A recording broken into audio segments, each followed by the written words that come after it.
Buenas tardes, líder. ¿Qué tal? ¿Cómo está?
Buenas noches a todos. Bueno, ¿somos todos ya, Dani, o falta alguien para esperar más o damos comienzo?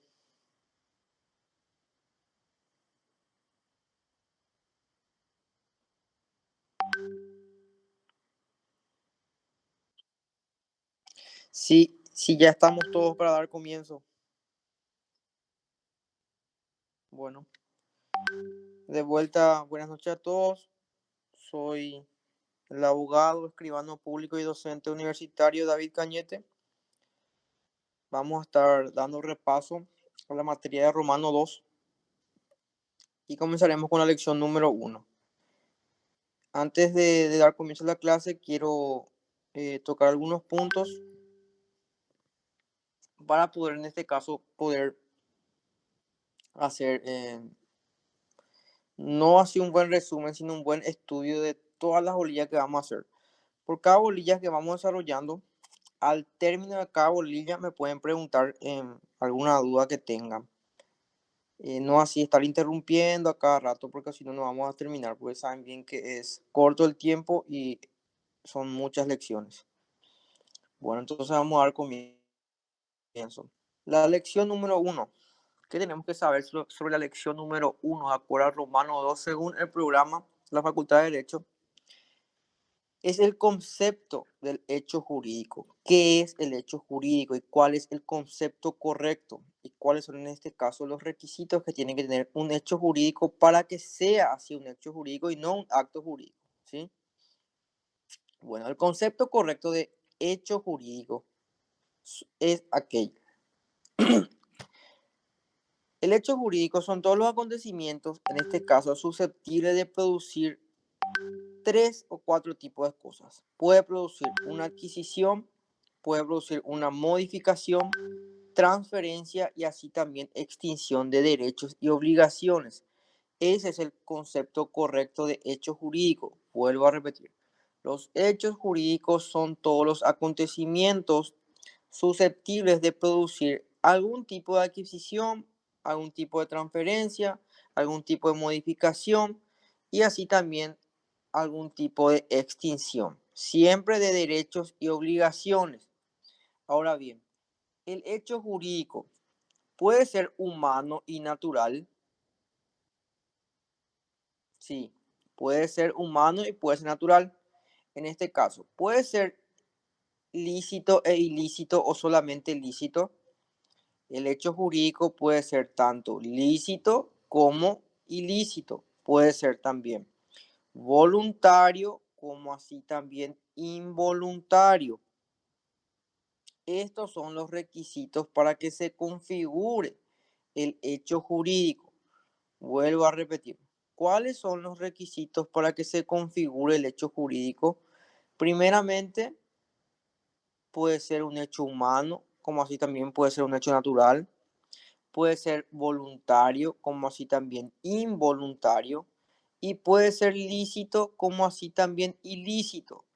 Y reuniéndose todos estos requisitos, se configura el hecho jurídico, ya que son acontecimientos susceptibles de producir una adquisición, modificación, transferencia o extinción de derechos y obligaciones. Ahora bien, estuvimos hablando en este caso de las características de los hechos jurídicos. Cuando nos referimos a hechos naturales, ¿a qué nos estamos refiriendo? Son aquellos hechos, en este caso, en que no interfieren, por así decir, la voluntad humana. Como por ejemplo, la muerte de una persona por causa natural, el cual produce efectos jurídicos, que vendría a ser la sucesión, ¿sí? Y los hechos voluntarios o humanos son aquellos ya en donde interfiere, en este caso, la mano del hombre, como por ejemplo algún tipo de contrato, ya podría ser adopción también, o en este caso algún tipo de acción en donde dos personas, dos o más personas estén involucradas.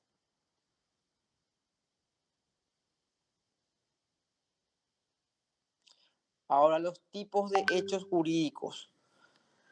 Los hechos jurídicos más comunes en este caso son los siguientes: los hechos jurídicos simples y los hechos jurídicos complejos, los hechos jurídicos positivos, como así también los hechos jurídicos negativos. ¿A qué nos referimos cuando decimos hechos jurídicos positivos? Los hechos jurídicos positivos son considerados los hechos que, por esa acción que realiza el hombre, en este caso, ya sea en algún tipo de transacción o en algún tipo de acción, siempre está inmiscuido de algún tipo de requisito para que sea válido. Por ejemplo, en este caso, como ya lo había mencionado, un contrato, ¿sí? Un contrato donde ambas partes están de acuerdo, o también podría ser haber un juicio ejecutivo en donde se debe por un pagaré, o podría ser también un contrato de acuerdo de prestaciones. Todos son hechos positivos. Y los hechos negativos son aquellos en que se omite algún tipo de acción. Por ejemplo, fulana le debe dinero a fulano, y en este caso, iniciándose la demanda, esta persona niega los hechos o esta persona niega que la firma es suya. En ese sentido se convierte en un hecho jurídico negativo.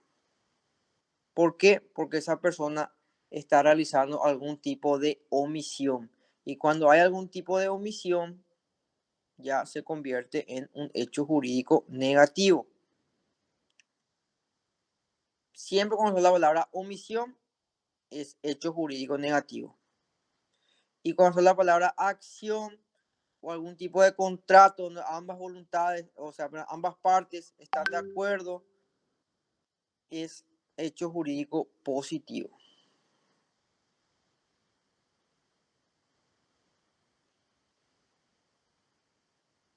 A ver, otro punto importante. En cuanto a los efectos jurídicos del hecho jurídico, cuando hay nacimiento o adquisición, o cuando hay adquisición originaria, estos son en este caso preguntas de examen, ¿sí? Hay efecto jurídico en cuanto al nacimiento o adquisición, ya cuando esa persona obtiene el derecho, por así decirlo, transformándose en el titular del mismo, ¿sí? Por ejemplo, en un contrato de compra y venta o transferencia de inmueble o transferencia de vehículo. A ver quién me sale acá en la pantalla. Si Edgar es propietario, en este caso, de un vehículo, y Francisco quiere adquirir ese vehículo, habiendo acuerdo de voluntades y Edgar, en este caso, traspasándole ese vehículo a nombre de Francisco, nace un nuevo derecho, como así también se extingue un derecho o una obligación. Nace el derecho de Francisco de tomar posesión por ese vehículo, y se extingue el derecho de Edgar de tener cualquier tipo de posesión por ese vehículo. En simples palabras, nace o se adquiere ese derecho cuando una persona pasa a ser titular del derecho que le correspondiese a otra persona. Y cuando hay adquisición originaria, eso también es pregunta de examen. Bueno, existe esa adquisición originaria, no así cuando una persona, en este caso, transfiere ese derecho que le hubiera correspondido, sino más bien cuando esa persona o ese alguien, por así decirlo, toma posesión de un bien que es res nullius, o sea, es un bien sin dueño, quiere decir eso. Entonces, vuelvo a recalcar, ¿cuál es la diferencia entre el nacimiento o adquisición del efecto jurídico, el hecho jurídico, y la adquisición originaria? En que en el nacimiento o adquisición, esa persona pasa a ser, en este caso, titular del derecho que le correspondiese a otro, ¿sí? Acuérdense el ejemplo entre Edgar y Francisco. Y la adquisición originaria no. La adquisición originaria es cuando esa persona o ese alguien toma la posesión de ese bien que es res nullius, o sea, que no corresponde a nadie, o en este caso, si no correspondiese a nadie, también podría ser abandonada, ¿sí? ¿Se entiende la diferencia entre el nacimiento y la adquisición? ¿O hay alguna duda?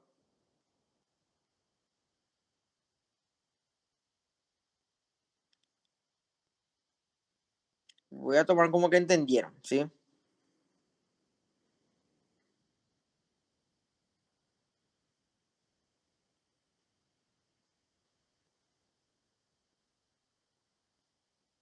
Se entiende muy bien, profesor.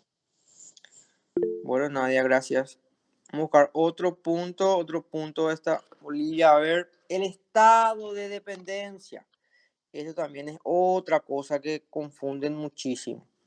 ¿Cuándo es lo que hay estado de dependencia? ¿O qué es lo que tengo que saber el estado de dependencia? ¿A qué se refiere el libro cuando dice estado de dependencia? Porque pide también su programa. Bueno, estado de dependencia significa que esa acción que se realizó, ese reclamo, o en este caso, ese derecho que se reclamó, está en juicio, ¿sí? ¿Por qué está en juicio? Porque se ha producido un hecho inmediatamente, ¿sí? Pero ese hecho inmediatamente se halla en un tipo de transición o, por así decirlo, en trámite, porque no hay todavía una sentencia definitiva que decida qué va a pasar en este caso con esa acción. A ver, un ejemplo claro. A ver, ¿quién me sale acá en la pantalla? Bueno, Karina y Nadia. Bueno, en este caso, Nadia le dice a Karina, Karina, te voy a vender un inmueble que tengo, ¿sí? Que quiero remastar ya porque me quiero ir a viajar a España y vos sabés que necesito esa plata. Ese terreno vale por los 200 millones de guaraníes, pero vos sabés que yo te voy a dar. Vos tenés ahora mismo 80 millones y yo te voy a dar. Karina ve la oportunidad porque es un terreno bien ubicado y va, revisa los documentos, ve que Nadia es la titular del inmueble, revisa todos los documentos, ya compró hace ya 9, 10 años el terreno, espectacular todos los documentos. Bueno, se van, en este caso, en una escribanía, hacen un contrato privado en donde Nadia le cede, en este caso, el terreno tal cual y como está a Karina por una suma de 80 o 90 millones de guaraníes. ¿Sí? Bueno, Nadia, ¿qué hace Nadia? Recibe el dinero. Pero Karina comete el error común que cometen todos los que compran inmuebles, que les sirva de ejemplo en su vida cotidiana cuando van a comprar algún inmueble. ¿Qué pasó? Había sido Karina no pidió o no se asesoró por un abogado y no pidió condición de dominio, ¿sí? No pidió esa condición de dominio para saber en qué situación estaba ese inmueble. Y había sido Nadia, ¿verdad? Ya se había retrasado hace 4 o 5 años por ese inmueble y el banco ya le demandó a Nadia y en este caso ya hay un juicio ya que se comenzó, que está a punto inclusive de salir embargo por ese inmueble. Pero Karina no estaba enterada de eso. Entonces, ¿qué hace Karina? Contrata un abogado. Y este abogado se va, interviene en el juicio diciendo que Karina es una compradora de buena fe, que ella adquirió el inmueble por contrato privado y suspende el juicio hasta que su señoría decida qué va a pasar. Eso es estado de dependencia. Como dice el libro, cuando se produce el hecho, ya en este caso se concretó la acción, pero existía una transacción, perdón, existía una transición o trámites anterior a ese hecho, ¿sí? Pero que todavía no hay una sentencia definitiva que va a decidir quién es el titular pleno de ese derecho, ¿sí? ¿Por qué? Porque el banco le demandó a Nadia, el juicio estaba en trámite, todavía no hay una sentencia para decidir si iba a haber o no embargo, pero antes de que salga esa sentencia de embargo, Karina, ¿qué hizo? Karina contrató un abogado y en este caso trabó el juicio, ya que ella es compradora de buena fe. Eso es estado de dependencia. Cuando en este caso existe una acción o existe un hecho anterior a la adquisición de otro derecho y cuando no existe todavía una sentencia previa para decidir quién es el titular de ese derecho. ¿Se entiende? Miren que esta es pregunta de examen y de por ahí creo que va a ser escrito, me dijo Dani, y tienen que saber diferenciar. ¿Se entiende o vuelvo a explicar? Porque es el último punto para pasar a la bolilla 2. ¿Se entiende, profe? Bueno, pasemos entonces a la bolilla número 2, que es el acto jurídico. Bueno, no confundamos al acto jurídico con el hecho jurídico porque son dos cosas muy diferentes. Dijimos que el hecho jurídico puede ser humano. Vamos a verlo ya uno para no dar tanto lío, para liar tanto, para leer los 400 conceptos que tiene el libro.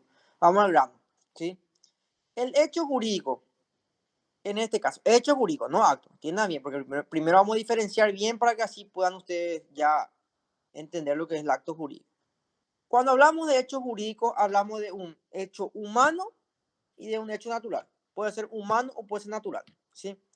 Hablamos de un hecho lícito e ilícito. El hecho jurídico puede ser lícito como también puede ser ilícito, ¿sí? En este caso hablamos de un hecho voluntario como así también hablamos de un hecho involuntario, ¿sí? En este caso, cuando es involuntario, es un hecho jurídico. Cuando es voluntario, también es un hecho jurídico. Ahora bien, el acto jurídico ya se convierte en otra cosa. ¿Por qué? Porque ese acto jurídico es todo hecho jurídico, humano, voluntario, lícito, y el cual tiene por fin establecer todo tipo de relación jurídica lícita, ¿sí? En este caso, la pregunta es la siguiente. Dos tipos de preguntas pueden ser en el examen. Concepto de acto jurídico o característica del acto jurídico.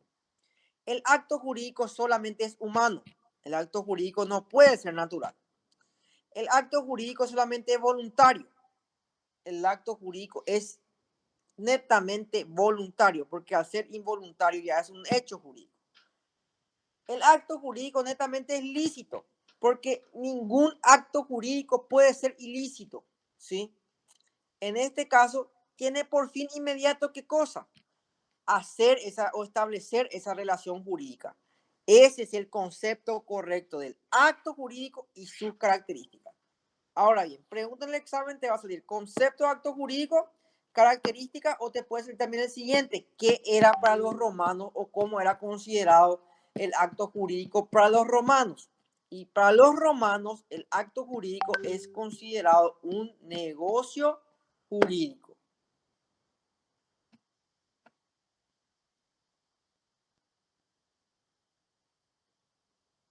¿Se entendió? Sí, doctor.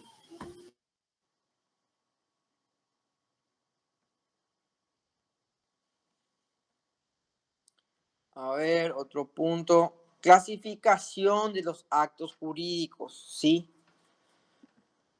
Bueno, cuando nos referimos a actos jurídicos, tenemos que saber dos cosas. ¿Cuáles son aquellos actos jurídicos según su estructura?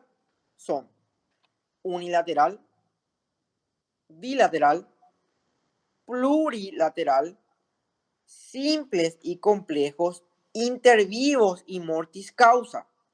también puede ser formales y no formales. Pueden ser solemnes y no solemnes. Pueden ser causados y abstractos, ¿sí? Ahora bien, ¿qué tenemos que saber acá? Las partes más importantes. Unilateral no hace falta especificar. Una sola persona interviene. Bilateral, dos o más personas. Dos personas, perdón. Su nombre lo dice todo. Plurilateral, dos o más personas. Simple y complejo es que en este caso, en el simple es el mero acto en común acuerdo entre dos personas. No existen esos requisitos que se establecen en el código. Complejos, ya existen varios ítems, ya existen varios requisitos, en este caso varios pasos a seguir para que sea complejo, ¿sí? Solemnes y no solemnes es el concepto que nunca ponen bien. Cuando nos referimos a solemnes, ¿a qué nos estamos refiriendo?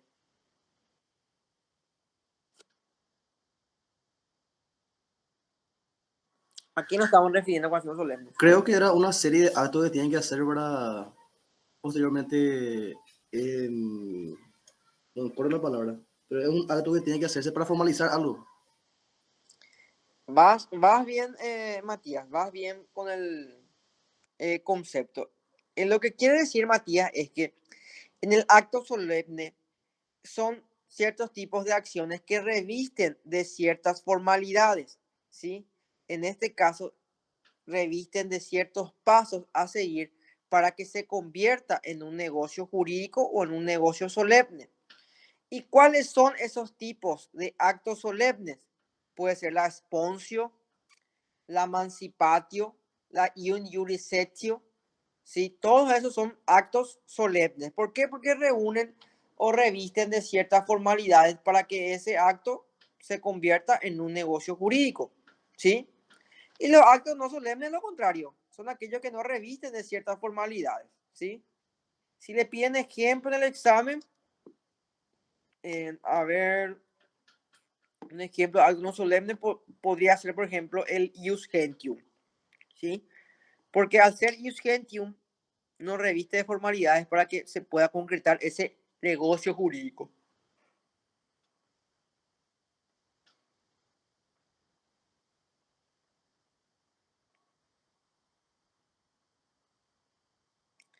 A ver, otro también. Diferencia entre, están los actos jurídicos que son, en este caso, que se dividen según su contenido patrimonial.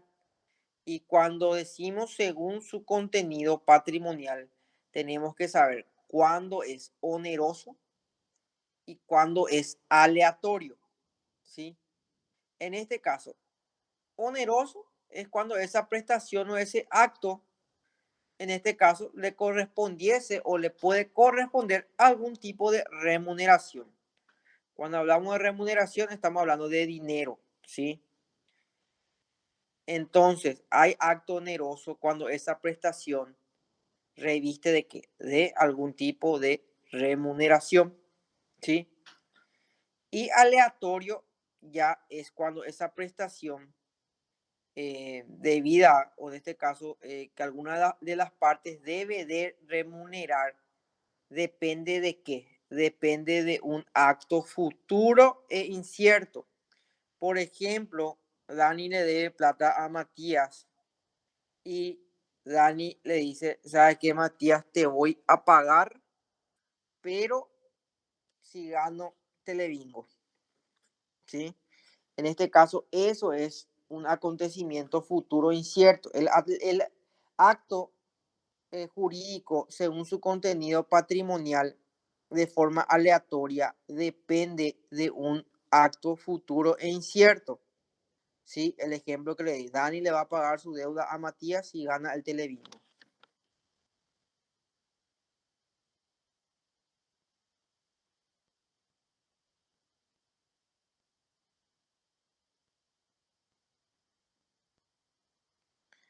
A ver.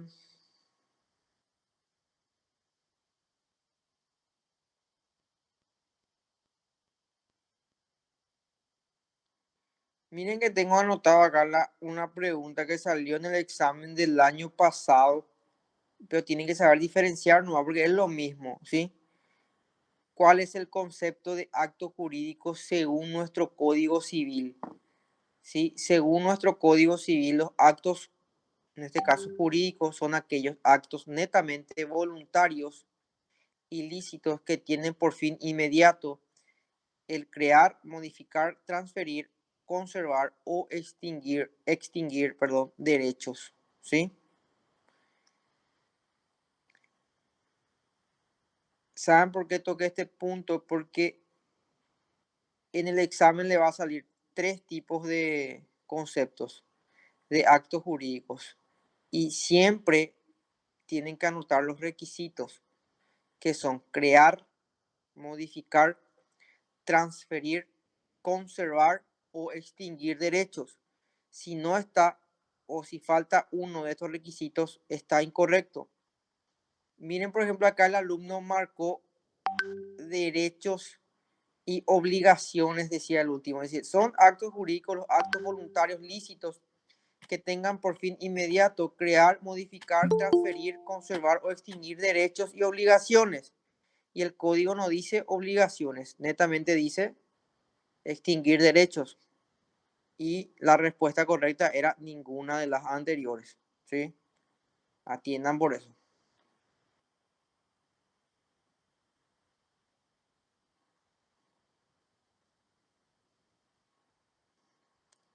¿Hay alguna pregunta sobre la bolilla 2?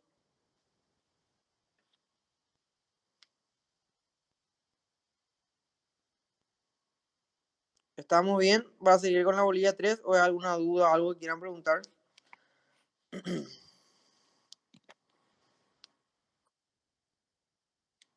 Bueno, vamos entonces con la bolilla número 3.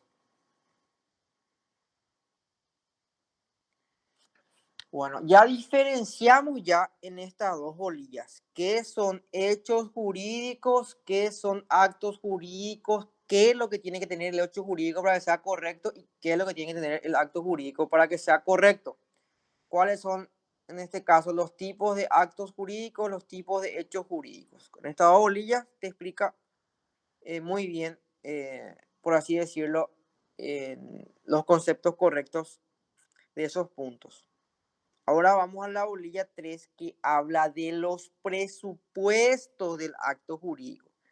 Para que no confundan Derecho Romano 2, bueno, cualquier materia nomás luego, para que no confundan, siempre tienen que leer bien el título, ¿sí? Siempre lean bien el título, presupuesto del acto jurídico. Porque en este caso, en el examen sale cuáles son los presupuestos del hecho jurídico y te sale capacidad, objeto y expresión de voluntad. Y eso no son presupuestos del hecho jurídico. Netamente son presupuestos del acto jurídico. Pero el alumno a la apurada, sí, capacidad, objeto, expresión de voluntad, sí, está bien, ya marca ya como bien. No. Por eso siempre apréndanse bien el título. El título es de qué se trata, ¿sí? Entonces, cuando hablamos de presupuesto del acto jurídico, ahí recién podemos hablar de capacidad, objeto y expresión de voluntad. Y de acuerdo a estos 3 tipos de presupuesto, vamos a conceptualizar y dividir otra vez, ¿sí? Vuelvo a recalcar. ¿Cuáles son los presupuestos del acto jurídico? Los presupuestos del acto jurídico son capacidad, objeto y expresión de voluntad. ¿A qué nos referimos cuando decimos capacidad? ¿Qué es la capacidad? En el derecho romano, la capacidad es esa aptitud con P que tiene una persona para ser sujeto de esa relación jurídica, ¿sí? ¿Y cuándo fue reconocida esta capacidad por los romanos? Recién a fines de la República, ¿sí? ¿Por qué? en este caso, recién a fines de la República se estableció, en este caso, cuando una persona es apta para ser sujeto de esa relación jurídica o poder ser, en este caso, capaz, ¿sí? Entonces, vuelvo a recalcar, ¿qué es la capacidad para el derecho romano? La capacidad para el derecho romano es la aptitud que tiene una persona para ser sujeto de la relación jurídica. Y cabe destacar que recién la palabra capacidad fue reconocido en Roma a finales de la República, ¿sí? Ahora bien, ¿cuáles son los tipos de capacidades? Y hay que diferenciar bien, porque yo les cuento que hay gente que en el último año de la carrera de Derecho confunde capacidad de hecho con la capacidad de derecho, ¿sí? Cuando una persona es capaz de hecho, de hecho.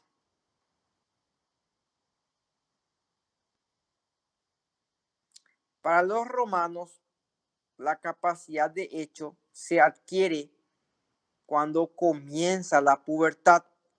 O sea, la capacidad de hecho es más bien esa facultad que tiene esa persona de poder disponer de los derechos y obligaciones, pero no solamente disponer, sino también administrarlo.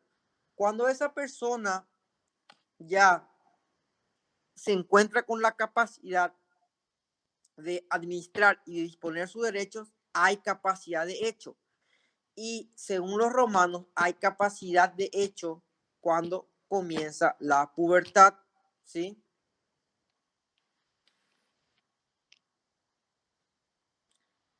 Ahora bien, hay otra vez ciertos tipos de capacidades de hecho.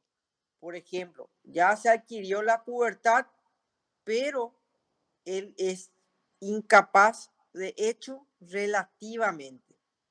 ¿Cuándo es incapaz de hecho relativamente? Cuando esos bienes netamente administra un tutor, ya que él no se encuentra dentro de las posibilidades de poder administrar por completo sus bienes, ya sea por cualquier tipo de incapacidad que tenga, ¿sí? Entonces se le nombra un tutor.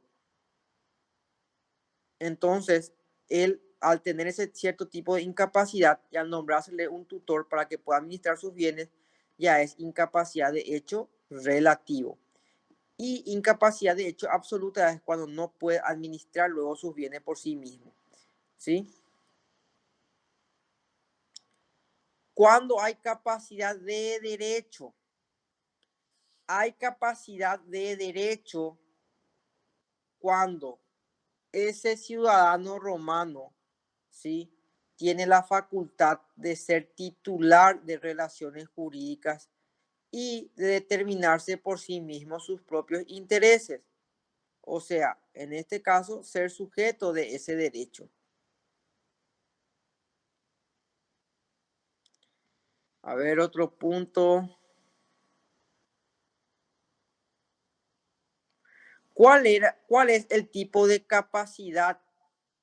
Perdón, voy a cambiar la pregunta. ¿Cuál es el tipo de estatus que define a los romanos como libres o esclavos? El status libertatis. El status libertatis es aquel que define al ciudadano romano, en este caso, si va a ser libre o va a ser esclavo.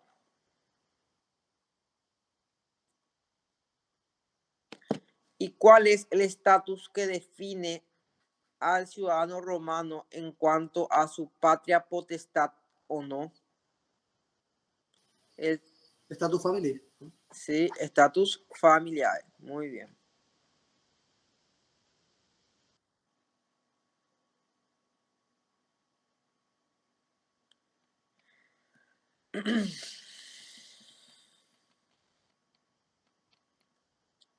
En este caso, ¿cuándo se adquiría la pubertad? A los 14 años. ¿En quiénes? En los romanos. En el hombre. ¿Y en la mujer?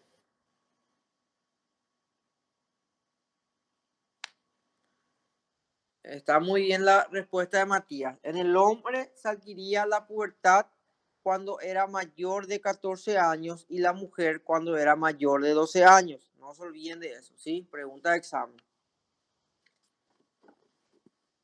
Vuelvo a repetir. ¿Cuándo adquiría la pubertad el hombre y la mujer en Roma? El hombre a los 14 y la mujer a los 12. Sí, mayor. Siempre mayor de 14 y mayor de 12, ¿sí?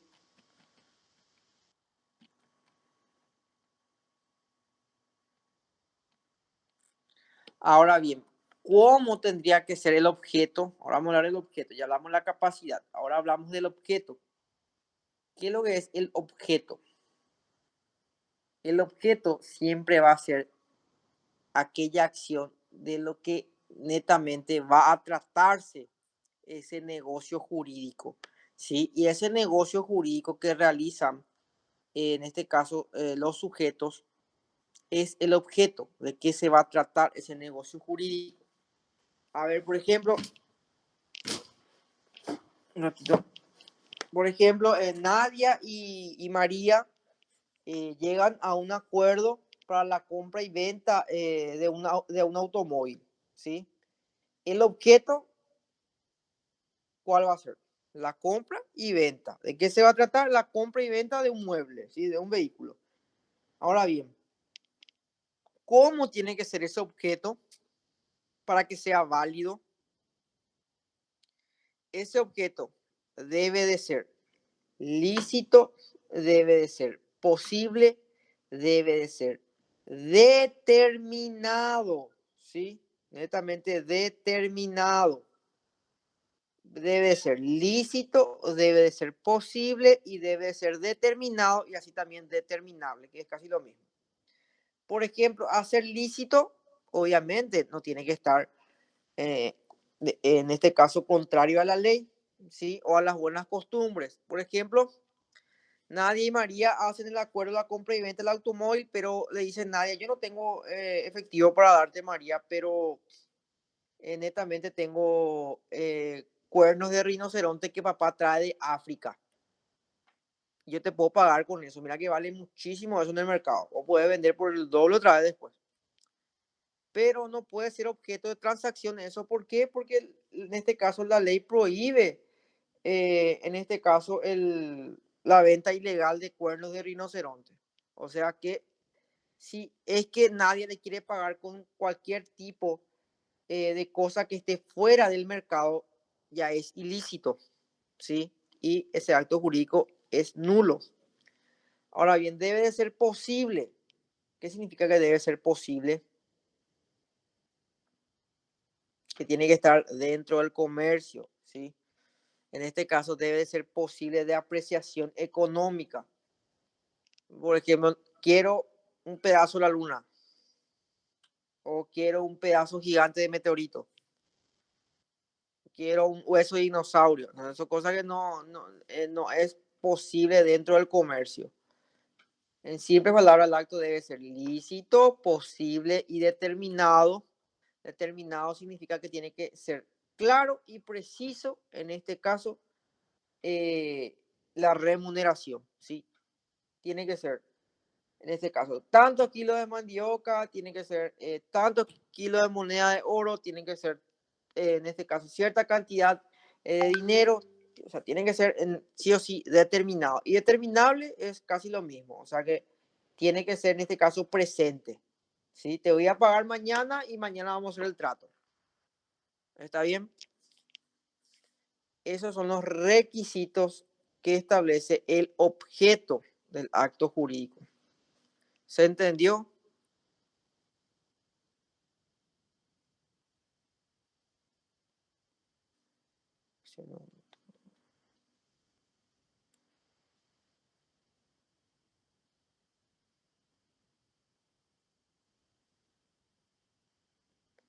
A ver, otro punto, el silencio. ¿Cuándo nos referimos al silencio en el derecho romano? El silencio, tienen que saber que en el derecho romano también es una forma de expresión, ¿sí? En este caso, el silencio, ¿por qué es una forma de expresión en el derecho romano? Porque cuando, en este caso, no se contesta o se guarda a silencio, se lo tiene por expresado, ¿sí? Por ejemplo, el famoso, eh, a ver, la hija del alieni Juris le comunica al pater familia que se va a casar, ¿sí? Y en este caso, el pater familia no le respondía a la hija alieni Juris, ¿verdad? Y ya como que no le respondió y como que guardó silencio, se tiene por expresado de forma afirmativa. En este caso, vamos a hacer en simples palabras lo que significa. El que calla otorga, así mismo es Matías. El que calla otorga, el que se guarda silencio es netamente de forma afirmativa. Es lo que hasta hoy en día se usa en el derecho civil, no en el derecho penal, ¿sí? Para no confundir. En el derecho civil es, si yo le demando, en este caso, qué sé yo, por indemnización, daño y prejuicio a Aramí, y le notifico de una demanda a Aramí por indemnización y prejuicios, Aramí tiene 18 días para contestarme a mí esa demanda. Si Aramí no contesta en 18 días esa demanda, se tiene por cierto todos los hechos y todo el relato, en este caso, todos los hechos que la parte actora dijo sobre ella, ¿sí? Y ella ya pierde la oportunidad de poder contestar porque se guardó a silencio, entonces dio por afirmativo todos los hechos que yo dije. Lo mismo era en el derecho romano en ese entonces. Está bien, el que calla da por afirmativo los hechos, en este caso, que se presume.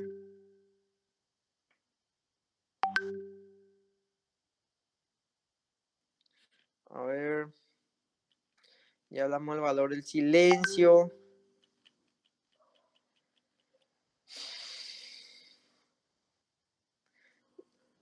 ¿Cuáles son aquellos elementos esenciales? Los elementos esenciales son todos aquellos que sin los cuales no puede concebirse o, en este caso, extenderse la existencia de ese acto jurídico.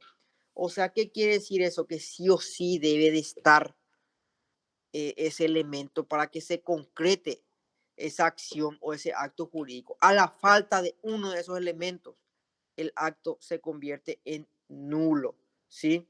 Como por ejemplo, la capacidad o podría ser esa expresión de voluntad o el objeto de lo que se va a tratar, en este caso, el acto jurídico. Si falta, en este caso, uno de esos elementos, el acto es nulo. Vuelvo a repetir, los elementos esenciales son aquellos que no pueden faltar en un acto jurídico, que son, en este caso, aquellos los cuales no puede extenderse o no puede negarse su existencia, en este caso, si es que se encuentran por completo. Pero al faltar uno de ellos, el acto es nulo. ¿Y cuáles son aquellos elementos esenciales? Son la capacidad, la expresión de voluntad y el objeto, o sea, de qué se va a tratar. Estos tres elementos tienen que estar para que se configure el acto jurídico. Y estos tres son elementos esenciales. Luego ya están los vicios, en este caso, vicios digo, los elementos naturales. Aquellos elementos naturales son aquellos que no necesariamente tienen que estar, no necesariamente son, en este caso, necesarios para que se pueda concretar el acto jurídico. Y son aquellos elementos, por ejemplo, algún tipo de vicios o algún tipo de evicción, ¿sí? ¿Qué son, qué, por ejemplo, son vicios de evicción? Evicción son aquellos, por ejemplo, en donde ese sujeto no tiene la capacidad para realizar ese acto jurídico. Por ejemplo, es impúber, ya existe incapacidad. Y al ser incapaz, ya hay algún tipo de evicción, ¿sí?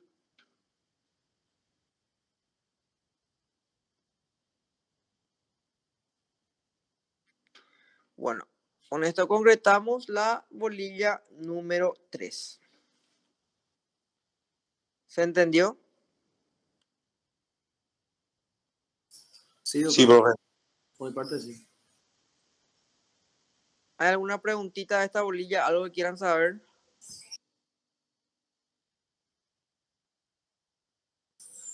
Por mi parte, más de claro. Bueno, vamos bien entonces. Vamos a ir con la bolilla número 4, pero quiero dar una pausa de 10 minutitos. Voy a prepararme una jarra con agua fría porque estoy con la garganta seca. Entonces, para seguir otra vez seguido la otra horita que nos queda, ¿está bien? Sí, adelante, doctor.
Bueno, sigamos con la lección número 4. La lección número 4 habla sobre la interpretación de los actos jurídicos. ¿A qué nos referimos cuando decimos interpretación de los actos jurídicos? ¿Sí? Netamente, interpretación para los romanos es desentrañar el verdadero significado de las cosas. ¿Qué quiere decir eso? Establecer ciertos requisitos para que ese acto que se realizó netamente pueda ser válido dentro de un ordenamiento jurídico. Por ejemplo, en la realización de un acto jurídico, qué sé yo, acá entre Matías y José. Hubo voluntad entre Matías y José, y Matías, o sea, que dijo que sí, y José también. Entonces, ok, hay entonces voluntad. Hubo discrepancia en esos actos y primeramente José no estuvo de acuerdo en el monto que Matías le estableció, pero al final se dio. No, pero espera un rato. ¿Se dio por presión de Matías, por amenaza de Matías o se dio voluntariamente? Y a mi parecer se dio más bien por las amenazas de Matías y por presión. No. Entonces este acto jurídico es nulo porque aquí no existió declaración expresa de voluntad por parte de José. ¿Sí? Eso es interpretar la ley. Perdón, interpretar el acto jurídico es desentrañar el verdadero significado de las cosas, es decir, ver si se cumplió con todos los requisitos que establece ese acto jurídico. Eso significa interpretar el acto jurídico. ¿Sí?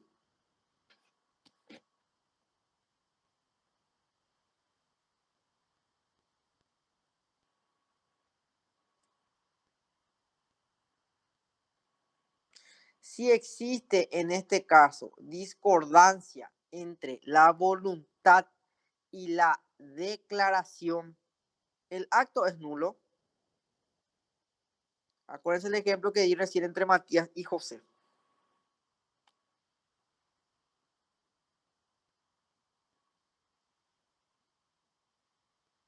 Es nulo porque no cumple con los requisitos. Es nulo porque no cumple con los requisitos. Si bien es cierto, acuérdense los requisitos del acto jurídico, ¿sí? En este caso, Matías accedió voluntariamente a la realización de ese acto, sí, José también. Ahora bien, en la declaración de la voluntad, lo que hubo discrepancia, porque Matías prácticamente le obligó a José a aceptar ese trato, a aceptar ese acto jurídico. No sé cómo le puedo dar un ejemplo. A ver, le dijo Matías a José, ¿sabes qué, José?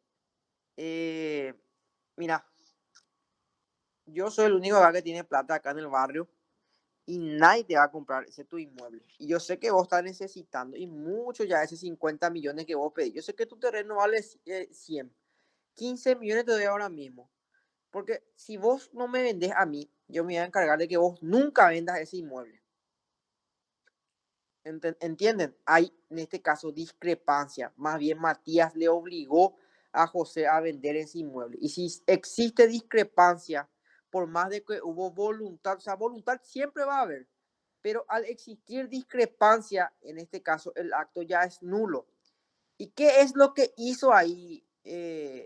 A ver, una pregunta que tengo acá. ¿Quién es el encargado de interpretar los actos jurídicos? ¿Quién es el que interpretó ese acto jurídico? ¿Ante quién tiene que ir José para poder reclamar? Ante el juez. Ante el juez, en este caso ante el magistrado. En Roma, el magistrado. ¿Está bien? Entonces el encargado de interpretar esos actos jurídicos siempre va a ser el magistrado. No se olviden de eso. Ante cualquier duda, tipo José, sabe que no puede ser que este tipo me haya obligado a vender porque justo apareció, qué sé yo, Edgar y le ofreció lo que corresponde por ese inmueble. pero Matías le obligó prácticamente. Entonces él quiere reclamar ese derecho que le corresponde y va ante un magistrado. Y el magistrado, ¿qué hace? Interpreta ese acto jurídico, ve los requisitos esenciales, si se cumplen o no, si hubo voluntad entre las partes, si esa declaración de voluntad existió o no existió la discrepancia, ¿sí?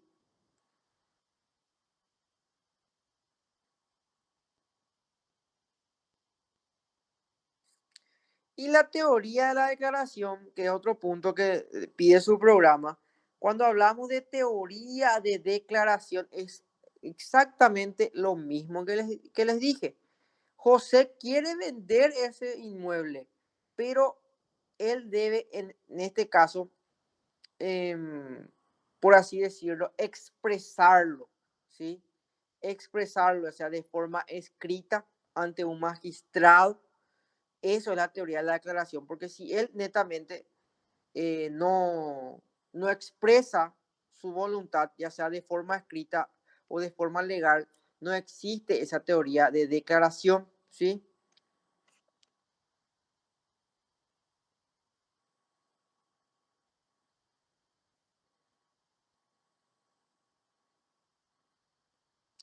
Y la teoría de la responsabilidad, según el derecho romano, ¿a qué se refiere la teoría de la responsabilidad? Esto también salió el año pasado en el examen. Y no confundan en este caso con teoría de la declaración, porque la teoría de la declaración es lo que dije, es la expresión de voluntad de esa parte de querer realizar el acto jurídico de forma legal, ¿sí? Sin embargo, la teoría de la responsabilidad existe en este caso cuando esa declaración que hace esa persona reviste de todas las formalidades que puedan, en este caso, entender esa acción de forma legal. El ejemplo otra vez de Matías y José. José que quiere vender su inmueble.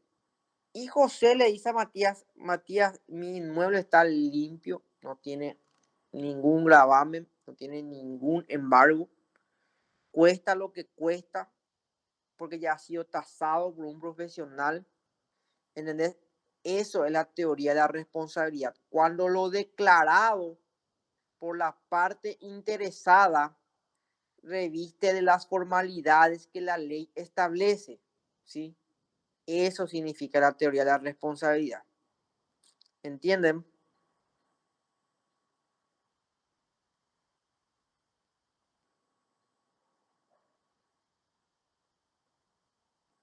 Bueno, miren que si no me contesta si entendieron o no entendieron, yo voy a dar porque entendieron, porque esto es pregunta de examen.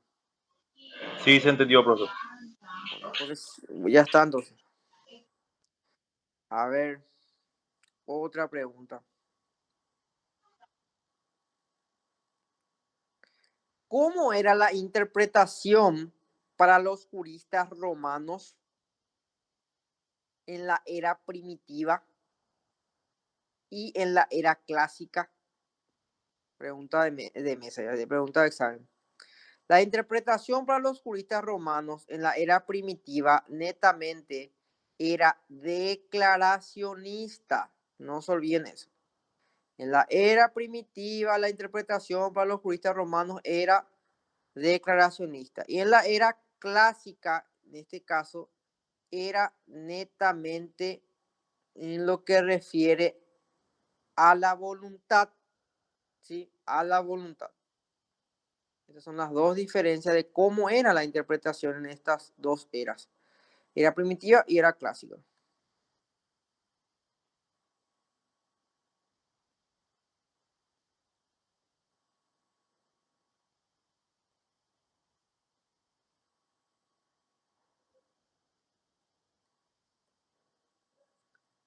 A ver, la cuestión en nuestro derecho, habla también del programa, pero esto ya es más bien código civil. Nunca sale en las parciales, en el examen final esto, pero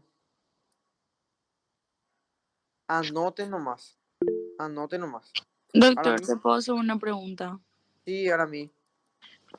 ¿Usted está usando el libro Derecho Romano, Instituciones de Derecho Privado del doctor Guillermo Trovato? Yo tengo una compilación de todos los libros que yo hago, los resúmenes de toditos, en este caso lo que usan los profesores. A mí Dani me pasa, me dice, se utiliza este libro, entonces yo uso, en este caso, los resúmenes que yo hago de mi página web luego. Y luego le paso a Dani y él le puede pasar a usted eso. Ah, súper, ok. Eso nomás quería saber. Bueno, Gracias. dale. A ver, bueno, eso es netamente lo que trata la bolilla número 4. Pero, perdón, me olvidé. Tienen que anotar, en este caso, lo que establece este punto del programa, que es la ley, lo que refiere a nuestro código, nuestro derecho. Solamente el artículo 279 del Código Civil tienen que saber. ¿Por qué? Porque también acá habla de la interpretación de la ley, ¿sí?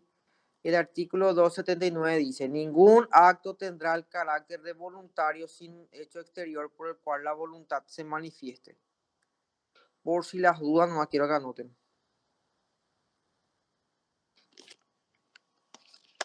Bueno, vamos a hablar ahora de la bolilla número 5.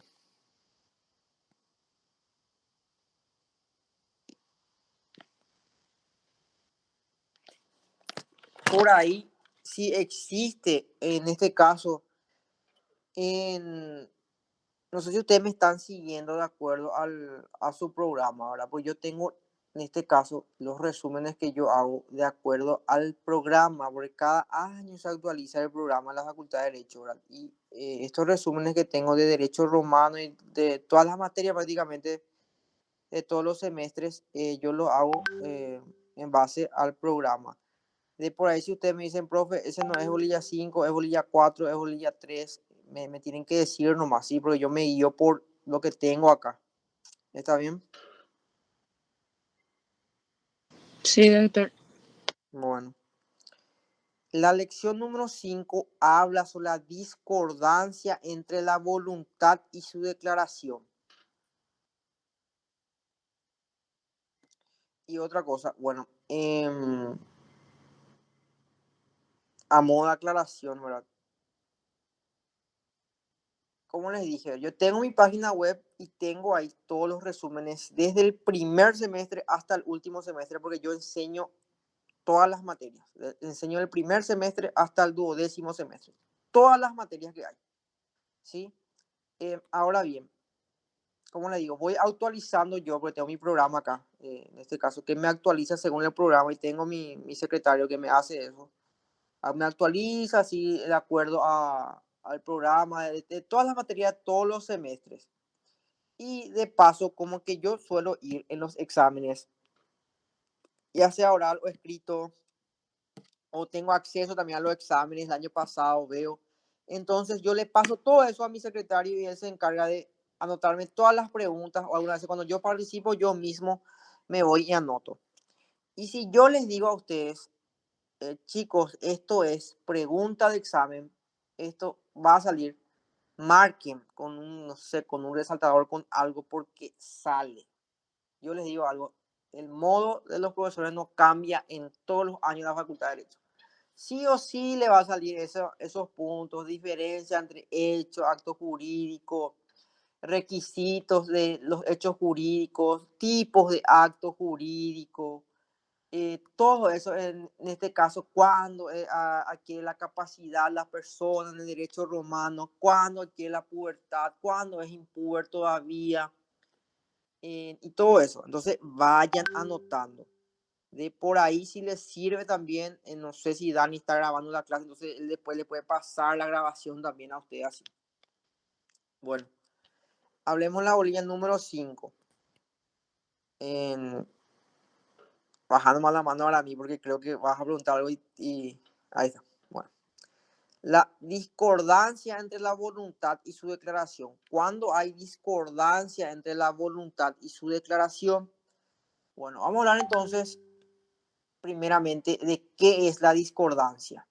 La discordancia es cuando en este caso no existe o no hay un pacto de voluntad entre el sujeto A y el sujeto B que reúna todos los requisitos legales. O sea, hay cierta discrepancia o hay cierta duda o hay todavía algo que se tiene que estudiar para que pueda, en este caso, convertirse en un acto jurídico. Y existen diferentes casos. En realidad, el libro habla de 3 casos. Hay discordancia querida, que es lo mismo que discordancia voluntaria. ¿Sí? Porque en algunos libros van a encontrar discordancia voluntaria, van a encontrar discordancia querida, que es lo mismo. Está la discordancia querida, está la discordancia involuntaria y está la discordancia inducida.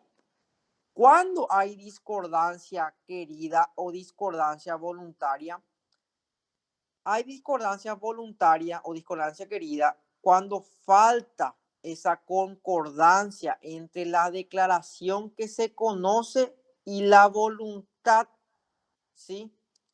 A ver, el famoso yo sé y quiero, pero no va a ser así.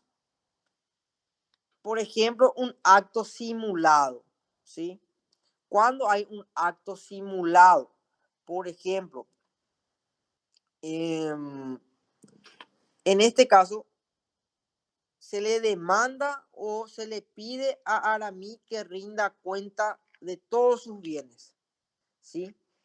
Y Aramí, al saber que no pagó impuesto por tales inmuebles ya hace años o que adquirió, en este caso, sin factura legal ciertos bienes, no rinde o no quiere rendir ella cuenta de eso, entonces hace un acto simulado. Es decir, hay una declaración falsa por parte de ella. Y cuando existe esa o ese acto simulado, viciado ya por algún tipo de error legal, hay discordancia voluntaria, porque ella sabe que no es cierto, pero de igual forma declara. Y cuando ella sabe que es, en este caso, que no es cierto lo que va a declarar, hay discordancia voluntaria, porque ella a sabiendas hace ese acto simulado, a sabiendas ella, en este caso, declara algo que está viciado y que para la ley es, en este caso, ilegal. Eso es discordancia voluntaria. Y discordancia involuntaria es, en este caso, lo contrario. Es cuando ella por un error, ya sea por ignorancia de la ley o, en este caso, ya sea, hay una palabra que describe la discordancia involuntaria. Negligencia, ahí está, negligencia. O por negligencia, en este caso, realiza esa declaración. Ahí sí, en este caso, existe una discordancia involuntaria, ¿sí? Cuando ya, vuelvo a repetir, ¿cuál es la diferencia entre discordancia voluntaria e involuntaria? Que en la voluntaria ella sabe que está en lo incorrecto, pero igual lo hace. Y en la discordancia involuntaria ella no sabe que está en lo incorrecto y igual lo hace, ¿sí? Y en la discordancia inducida es cuando en este caso ella prácticamente lo realiza por ignorancia completa de la ley, ¿sí? Se induce significa que en este caso ella no sabía. No, yo lo realicé porque sinceramente yo no sabía que era así, ¿sí? Por ejemplo, se fue a vender o quería hacer uso de su derecho como propietaria de un esclavo y se fue a vender en qué sé yo, en un territorio donde ya no era practicada la esclavitud y en donde netamente era penado por ley si ella realizaba algún tipo de acto que inmiscuya a la esclavitud. Ella realizó ese acto y entonces ella iba a ser penada, pero ella argumenta de que existió en este caso algún tipo de discordancia inducida. ¿Por qué? Porque ella, a falta de conocimiento total de la ley, ella realizó ese acto. Ahí es la discordancia inducida.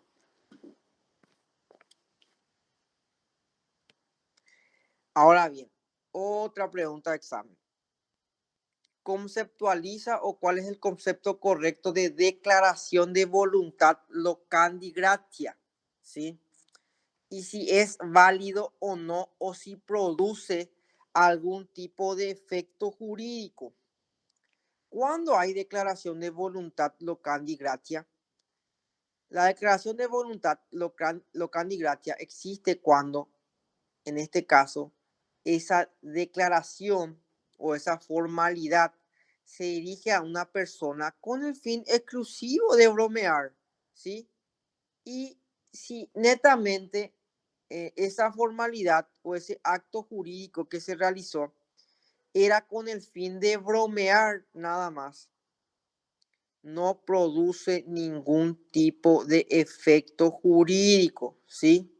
No produce ningún tipo de efecto jurídico. A ver, un ejemplo claro. Acá están, ¿cuántos están? Están 8. Y yo les digo a ustedes, bueno, ¿saben qué?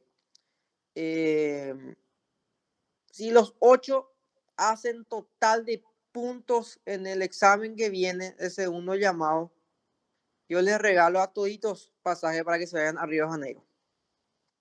¿Sí? Y yo me empiezo a reír con ustedes, lo digo en forma de broma. Y ustedes, por obra y gracia de Dios, hacen total de puntos y quieren reclamar lo que en este caso el profesor prometió, no tiene validez jurídica. ¿Sí? ¿Por qué? Porque yo lo hice en forma de broma. Pero para que exista ese locandi gratia, se tiene que afirmar que fue en este caso, con el fin exclusivo de bromear. Porque si no se aclara que fue para bromear, es válido el reclamo de ustedes, porque la promesa en público se puede reclamar si hay testigos. No se olviden de eso.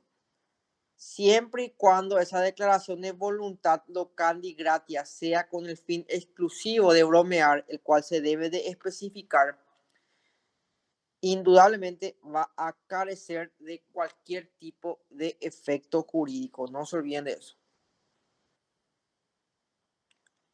Ahora bien, ¿cuál es el concepto correcto? Y también pregunta de examen. ¿Cuál es el concepto correcto de simulación y cuáles son sus caracteres? La simulación es la declaración de un contenido de voluntad no real, ¿sí? Vuelvo a repetir. La simulación es la declaración de un contenido de voluntad no real emitida conscientemente y de acuerdo entre las partes, ¿sí? Y tiene 3 tipos de caracteres. Una declaración deliberadamente disconforme con la intención de engañar. Luego tiene que haber la acción concretada entre acuerdo entre partes y netamente se debe de realizar para engañar a terceras personas, ¿sí? El caso que le di, en este caso de Arami, ¿sí? Que ella quería declarar sus bienes, pero ella, ¿qué hizo? Ella, con esa intención de poder engañar a terceras personas con acuerdo entre otras personas, ella declaró o hizo una declaración falsa. Y al hacer una declaración falsa entre acuerdo entre otras personas para engañar a terceras personas, existe una simulación, ¿sí?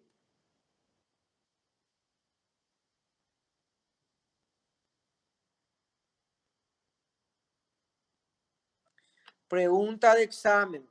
¿Cuándo hay, en este caso, simulación por interposición? ¿Cuándo hay simulación por interposición? Hay simulación por interposición cuando se quiere engañar acerca de quienes participan realmente en ese negocio jurídico. Es decir, se busca un titular fingido, ¿sí? Quien posteriormente completa el acto jurídico, Esto honestamente es lo que se realiza hoy en día cuando refiere a las sucesiones. Y les voy a enseñar algo para que aprendan en su vida jurídica el día de mañana cuando sean abogados. Vuelvo a repetir el concepto de interposición, ¿sí?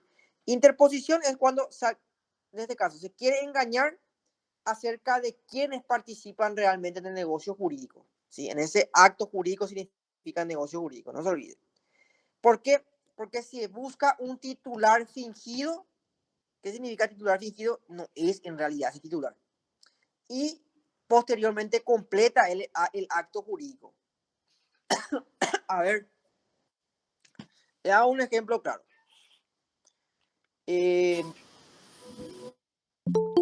Bueno, yo papá, tengo mis hijos. ¿Qué sé yo? Acá está Matías, José y Aramí, son mis 3 hijos, ¿sí? ¿Y qué pasa? Matías cumplió 18 y se hizo el gallo y salió a la casa y nunca más vino. Luego le conoció a un socio que le llevó a España. El tipo vive bien allá, tiene plata, se casó, nunca preguntó por su papá, nunca me llamó en Navidad, en Año Nuevo. Yo estuve enfermo. Nunca el tipo me dijo, papá, ¿estás bien? ¿Necesitas algo? Desapareció el Matías. José, si bien es cierto, está acá en el país, ¿verdad? Venía 2 o 3 veces, luego de casarse ya nunca más me dio pelota, yo estuve enfermo, estuve internado en el hospital. Aramí le llamó, le dijo, ¿sabes qué, José? Papá está muy mal, necesitaba un poco de dinero, nunca vino José, ¿verdad? Yo estoy en mi lecho de muerte, ¿sí? ¿Qué pasa? En este caso yo estoy a punto de morirme. Y yo sé bien, para que esto también les sirva de ejemplo, que el testamento en el Paraguay no tiene validez jurídica. ¿Por qué? Porque yo al morirme, y yo tengo muchos bienes, ¿verdad? Si bien es cierto, no cuento con dinero en efectivo, pero en mi época hice mucho dinero. Tengo 3 inmuebles en San Bernardino, en el Chaco tengo 3 hectáreas, pero como que yo necesitaba vender, puse en venta y nunca venían los compradores, ¿verdad? Justamente porque entramos en pandemia y nadie tenía plata. Y yo sé bien que si yo me muero, Matías, que es el que tiene más plata entre los 3 hermanos, va a venir a contratar un abogado, va a abrir mi sucesión y sé bien que se va a querer quedar con mis bienes. Y así también José también se va a dar cuenta que yo me morí, va a contratar un abogado. Y Aramí, que siempre fue la hija que se quedó conmigo, estuvo en mis malos momentos. Si bien es cierto, ella se casó, de igual forma siempre estuvo también acá con su marido, con mis nietos. Entonces, ¿qué hago yo? Yo digo, bueno, saben que en vida yo no le puedo transferir a Aramí mis bienes. ¿Y qué es lo que voy a hacer? Entonces, ¿qué hago yo? Contrato un abogado y el abogado me dice, mira, don David, usted no puede transferirle en vida a mí absolutamente nada. ¿Por qué? Porque eso está prohibido por ley. Usted en vida no puede transferirle a su cónyuge ni tampoco a sus hijos hasta el 4º grado de consanguinidad. Y entonces, ¿qué es lo que puedo hacer, doctor? Le pregunto al abogado. Y el abogado me dice, vamos a hacer un acto simulado por interposición. ¿Y cómo es ese acto simulado por interposición? Y me pregunta el abogado, ¿vos no tenés algún amigo de confianza que sea así tu amigo que no te va a joder? Sí, tengo un mejor amigo que como mi hermano, le digo. Bueno, ¿sabes lo que vamos a hacer? Vamos a hacer un acto jurídico simulado en donde vamos a transferir tus bienes a este testaferro, en este caso a este señor, y luego de morirte, él le va a transferir todo a Aramí. ¿Y cómo se hace eso? Se hace de forma que él sea Aramí. Aramí. Doctor. ¿No sería un caso más o menos similar al como el fideicomiso? No, porque el fideicomiso ya tiene otros requisitos que la ley mismo dice que es legal. Ah, ok. Bueno, entonces, ¿qué hago yo? yo le transfiero ese bien a Carlitos, que es mi socio, ahora mi amigo, pero ¿cómo yo aseguro que al morirme yo, Carlos le va a transferir ahora a mí los bienes y no Carlos quedarse con todo? O mi abogado, ¿verdad? Entonces, ¿qué es lo que se hace? Se hace un acto simulado por interposición en donde se hace un contradocumento en donde establece que netamente en este acto se realiza una transferencia de inmueble al señor fulano de tal y en una de las cláusulas especifica claramente que al morirme yo, transcurrido los un año, el señor fulano de tal va a transferir todos estos bienes a nombre de Aramí. ¿Sí? Entonces, ¿qué pasa? Ya no existe más eso de que yo le iba a transferir en vida a ella, que estaba prohibido. Entonces ya se cumple ya el requisito legal porque un tercero, que es ese titular fingido, ese testaferro, le transfiere a Aramí. Entonces ya es legal ya eso. Y Matías y José, con el problema de la palabra, que se vayan a la puta, pero no van a poder reclamar nada. ¿Por qué? Porque yo en vida transfería a un tercero, pero ese tercero tiene un contradocumento, el cual le va a servir a Aramí para que cuando yo me muera y al transcurrirlo un año, le transfieran a Aramí. Eso significa el acto simulado por interposición. Y miren que hay muchos abogados que no saben eso. O hay muchos escribanos que se va y famoso, Aramí viene y dice, papá, vendame la casa que está ahí en San, papá, o tal cosa. Yo me voy con un escribano y le transfiero, eso viene a Aramí. Y como que es un inmueble grande y la transferencia está por los 40, 50 palos por ahí. Y el escribano quiere ganar plata, hace ese trabajo. Y yo me muero y viene Matías, abre mi sucesión y va a reclamar ese bien. ¿Por qué? Porque la ley prohíbe en vida. Yo no le puedo haber vendido nada a mí. Así que ahora a mí va a traer a colación ese bien inmueble y vas a vender y vas a dar nuestra parte a nosotros. ¿Entienden? ¿Se entendió el acto simulado por interposición? Sí, doctor. Bueno, a ver, otra pregunta.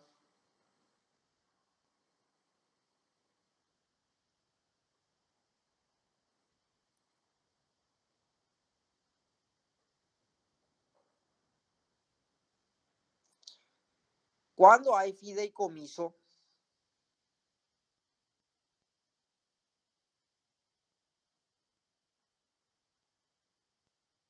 ¿Cuándo hay fideicomiso para mí?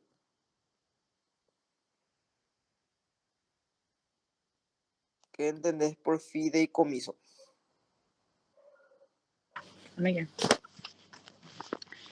El fideicomiso es el modo de adquirir el dominio fiduciario de una cosa con la condición de entregarla a un tercero luego de cumplirse la condición o el plazo resolutorio impuesto. Por eso Muy, es que te pregunté si es que no sí, tenía algo que ver con el fideicomiso. sí, muy bien. Atiendan bien. ¿Cuál es la diferencia? Volvé a leer otra vez a mí el concepto del libro, por favor. Una cosa con la condición de entregarla a un tercero luego de cumplirse la condición o el plazo resolutorio impuesto. Muy bien. Miren, atiendan una cosa. ¿Cuál es la diferencia en este caso del fideicomiso y, en este caso, el acto simulado? Que en el fideicomiso netamente se dejaba como heredero a un amigo, ¿sí? Y ese amigo podía transmitir otra vez esa herencia netamente a uno de los herederos que en ese entonces era incapaz de heredar. Por ejemplo, era impúber, ¿sí? Y en el fideicomiso, sí o sí, tiene que estar establecido en un testamento eso, cosa que está permitido por ley en la Roma antigua. Pero la diferencia está, como ya dije, que era cuando netamente ese heredero, ¿verdad?, no podía todavía heredar al momento de realizar la sucesión.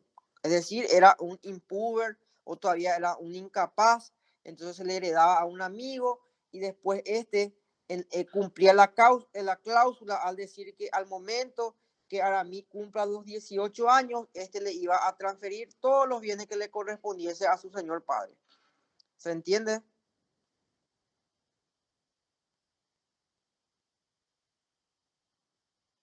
¿Se entendió?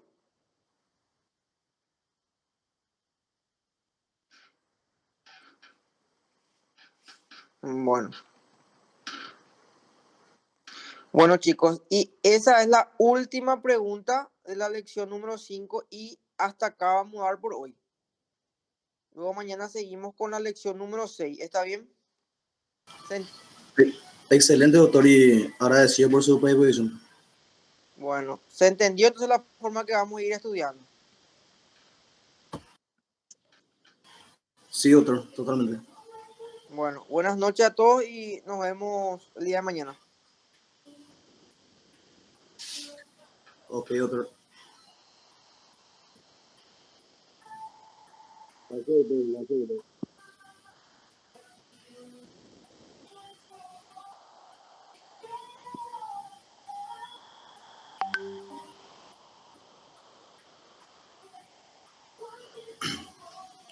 ¿Qué pasó de ahora ahí?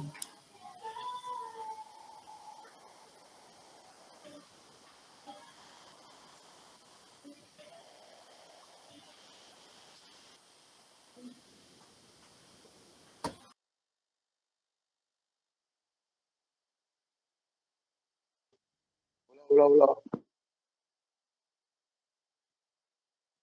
Dani, Dani, Dani. Dani, vos estás ahí, Dani.